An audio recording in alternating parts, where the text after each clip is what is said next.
Rorke's Drift, the siege that made history. On January 22nd, 1879, a day began that would go down as one of the most dramatic in the military history of the British Empire. While the bulk of British forces were annihilated by an overwhelming Zulu army at Isandlwana, around 150 British defenders at a small mission station called Rorke's Drift were preparing for a battle they likely wouldn't survive, one that would nevertheless make them immortal in history. Background between expansion and escalation. In the 1870s, Britain pursued an aggressive colonial policy in southern Africa. The discovery of diamonds and gold intensified interest in the Zulu kingdom, which, under King Cetshwayo, had developed an impressive military organization. But the British Empire saw this sovereign state more as an obstacle than a potential ally. British High Commissioner Sir Bartle Frere aimed to break the Zulus' independence. He engineered border disputes as a pretext for invasion. On January 11, 1879, British troops under Lord Chelmsford crossed the border into Zululand. The invasion had begun.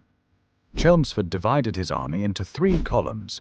The central column made camp at Isandlwana, unfortified, with no defensive works. On the morning of January 22nd, Chelmsford left the camp to pursue a reported Zulu force, taking most of his men with him. What he didn't know was that the Zulu army, about 20,000 warriors strong, had gathered nearby, undetected. Around midday, they attacked the British camp. The defenders fought fiercely, but they were vastly outnumbered. Within hours, over 1,300 British soldiers were killed. Only a few managed to escape. Some fled toward Rorke's Drift. As the last survivors from Isandlwana fled, Rorke's Drift braced for the worst. The mission station, once a trading post and now a British fort, was under the command of Lieutenant John Chard of the Royal Engineers and Lieutenant Gonville Bromhead of the 24th Regiment. With just under 150 men, including sick and wounded soldiers, they now faced an approaching horde. When Chard returned from Isandlwana around midday, the scale of the disaster quickly became clear. Together with Bromhead and the experienced non-commissioned officer Dalton, they decided not to retreat. The wounded in the hospital could not be abandoned. The men immediately began preparing defenses. Using mealie bags, biscuit boxes, and wagons, they constructed a makeshift defensive perimeter. The terrain was open, and the mission buildings offered only limited protection. The hospital was a maze of rooms with multiple entrances, something that would prove a deadly weakness. Around 4:30 p.m., the first Zulu warriors appeared. Fast, disciplined, armed with spears, rifles, and unwavering determination. The first volleys rang out, followed by defensive gunfire. The Zulu charged, sought cover, and returned heavy fire at close range. But the British Martini Henry rifles inflicted devastating losses. The red line held. But as darkness fell around 5 p.m., the assault intensified. The Zulu attacked again, this time in multiple waves. The southern and eastern sections of the defenses came under heavy pressure. Time and again, the attackers were repelled by bayonets, sandbags, and desperate resistance. Inside the hospital, dramatic scenes unfolded. Wounded soldiers had to be evacuated under fire and through burning rooms. Privates Henry Hook and John Williams broke holes through the clay walls to move patients from room to room. Hand-to-hand combat raged in the hallways. Zulu warriors were driven back with bayonets as the roof above them collapsed in flames. By around 7:30 p.m., the hospital had to be abandoned. The last defenders and wounded made it to the inner defensive line. The entire area was now engulfed in fire. In the middle of the night, the defenders withdrew to an even smaller position, a courtyard fortified with mealie bags and biscuit boxes centered around a final redoubt. It was the last stand before total collapse. The frequency of attacks briefly decreased, but the Zulu kept probing for weaknesses along the northern and western walls. Around 8:30 p.m., a final major assault was launched against the eastern flank. The defenders were pushed back, and the redoubt became their only refuge. But the advancing Zulu warriors walked straight into the deadly crossfire of British rifles. Illuminated by the flames, they were clearly visible, and fell by the dozens. After that, things grew quieter. In the darkness, the exhausted soldiers could hear the chants of the Zulu beyond the palisades, not a victory song, but a call to regroup. The defenders held their positions in tense anticipation. Their ammunition was nearly gone, and their strength nearly spent. With the first light of January 23rd, the full scale of the siege became visible. Bodies lay everywhere. Over 350 dead Zulu warriors were counted, with many more seriously wounded or carried away. But there was no rest for the British. Another Zulu unit was spotted to the northwest. The defenders once again braced for battle. But no new attack came. Around 8 a.m., the Zulu turned and withdrew. Shortly after, Lord Chelmsford arrived at Rorke's Drift with his column. The red ensign still flew over the station. Of the 150 defenders, 17 had been killed, and another 15 wounded. 11 Victoria Crosses were awarded for exceptional bravery, a record that remains unmatched to this day. Rorke's Drift became legend. The British public hailed the defenders as heroes. But the moral of the story is complex. The soldiers' courage is beyond doubt, but their fight was part of a colonial war of conquest. The battle marked the end of the first invasion, but Chelmsford was already preparing for a second. In July 1879, the Zulu kingdom was finally subdued.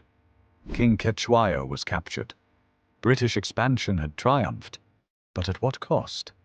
The defense of Rorke's Drift was not just a tactical episode, it was a story of individual bravery. Lieutenant John Chard was an engineer, not an infantry officer. Yet his calm determination became the anchor of the defense. Lieutenant Gonville Bromhead, often mistakenly portrayed as deaf and inexperienced, had already seen combat. Together, they led the improvised defense against overwhelming odds with remarkable courage. Private Henry Hook, later made famous by the film Zulu, was by no means the undisciplined soldier he was portrayed as on screen.